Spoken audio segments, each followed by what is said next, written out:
Finally guys অনেকটা সময় প্রতীক্ষা করার পর গাঙ্গোবা মুভির ট্রেলারটি এসে হাজির। তো আজকের পর্বে আমি এই মুভির গল্পটি সংক্ষেপে এক্সপ্লেন করব। তো সত্যি বলতে এই ট্রেলারটি এতটাই সুন্দর বানিয়েছে কি বলবো। আমাদের ইন্ডিয়ান মুভিতে যে এত সুন্দর ট্রেলারটি আমরা দেখতে পাবো সেটা সত্যি ভাবার বিষয়। তো এই 2 মিনিটের ছোট্ট ট্রেলারটি দেখে যা কিছু বুঝলাম তার সঙ্গে কিছুটা কাল্পনিক কাহিনী জুড়ে দিয়ে আজকের এই গল্পটি আমি এক্সপ্লেন করব। আর সত্যি বলতে এই মুভিটি যেদিন রিলিজ পাবে সেদিন ইতিহাস করবে। তো চলো গাইস একটু কথা না বাড়িয়ে চলে আসি মুভির মূল গল্পে। কথা যদি বলি এই সিনেমাটির ভিএফএক্স এবং ব্যাকগ্রাউন্ড নিয়ে, তাহলে 10-এ 10 রেটিং দিতেই হবে। কারণ এই সিনেমাটির ভিএফএক্স এবং ব্যাকগ্রাউন্ডগুলি দেখার পর আপনার একটুর জন্য মনে হবে না যে কোনো কার্টুন দেখছি, একদম রিয়াল। আর ইন্ডিয়ান সিনেমার হিস্ট্রিতে এরকম পারফেক্ট ট্রেলার খুব কমই আছে। আর এই মুভির ক্যারেক্টারগুলো দেখার পর এটাই মনে হচ্ছে যে এই মুভির গল্পটি অনেক পুরনো একটি প্রাচীন কাহিনী এবং আধুনিক কাহিনীর সংমিশ্রণে নির্মিত হয়েছে। আর এই মুভিটির মধ্যে ভিলেনের রোল করতে আমরা ববি দলকে দেখতে পাবো।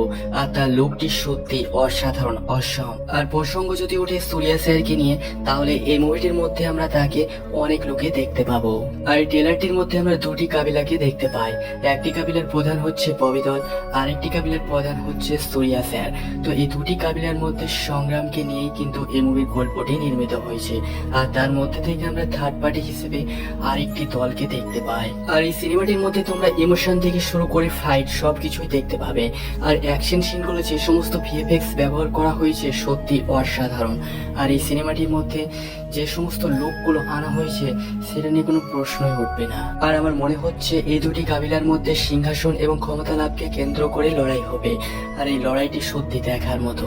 আর এই সিনেমাটির মধ্যে যে সমস্ত পোশাক আশাক এবং লড়াইয়ের জন্য হাতিয়ারগুলি ব্যবহার করা হয়েছে সেগুলো অনেকটাই প্রাচীন। আর এটা দেখে বলাই যায় যে এই সিনেমাটির কাহিনী অনেকটাই প্রাচীন হতে চলেছে। আর এই পুরো গল্পটির মধ্যে আমরা সূর্যা স্যারকে সব থেকে বেশি অ্যাংরি মোডেই কিন্তু দেখতে পেয়েছি। আর একটি দৃশ্যে আমরা সূর্যা স্যারকে একটি বাচ্চা মেয়েকে বাঁচাতে দেখতে পাই। হয়তো ববি দলের কাবিলা এই বাচ্চা মেয়েটিকে বন্দি করে রেখেছিল, আর তাকে বাঁচাতে সূর্যা স্যার তার কাবিলার জনগোষ্ঠী এবং যোদ্ধাদের নিয়ে এখানে এসেছে যুদ্ধ করতে। আর এই ট্রেলারটির মধ্যে আমরা ববি দলকে কারোর জন্য অপেক্ষা করতে দেখতে পাই। হয়তো তার সে প্রবল শত্রু, আর সেই শত্রু সূর্যা স্যার অবশ্যই হতে পারে। হয়তো এটাও হতে পারে ববি দল সূর্যা অর্থাৎ গাঙ্গোবাকে মারার জন্য ওই বাচ্চা মেয়েটিকে বন্দি করেছিল।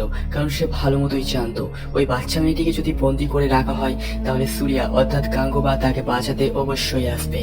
আর এর পরের দৃশ্যে আমরা সূর্যাকে ববি দলের কাবিলায় এসে হুমকি এবং যুদ্ধের জন্য চুনতি দিতে দেখতে পাই। আর এরপরে শুরু হয়ে যায় তাদের ভয়ঙ্কর একটি যুদ্ধ। আর এই যুদ্ধের মধ্যে যে সমস্ত ফাইট সিনগুলি ব্যবহার করা হয়েছে সেগুলো সত্যি অসাধারণ এবং মাথা পুরো ঘুরে যাবে দেখার পর। আর এই ট্রেলারটির এক অংশে আমরা সমুদ্রের মাঝে অনেকগুলো জাহাজ দেখতে পাই। আর এই দৃশ্যটি ছিল সত্যি অনেকটাই ভয়ঙ্কর। আর এই সিনটি আমাকে সত্যি পাইরেটস অফ দ্য ক্যারিবিয়ান মুভির কথা মনে করিয়ে দিচ্ছে। তো সত্যি বলতে এই 2 মিনিটের ছোট্ট ট্রেলারটির মধ্যে এত সবকিছু সুন্দরভাবে ফুটিয়ে তোলা কোনো সাধারণ কাজ নয়। না জানি পুরো সিনেমাটির মধ্যে কত কিছুই না দেখার রয়েছে। আর সত্যি বলতে এই সিনেমাটি সত্যি অসাধারণ লেভেলের হতে চলেছে আর বক্স অফিসে অনেক টাকা আয় করবে। আর সব থেকে একটি মজার বিষয় হচ্ছে এই মুভিটি সবার হতাশা দূর করে 10ই অক্টোবর রিলিজ হবে।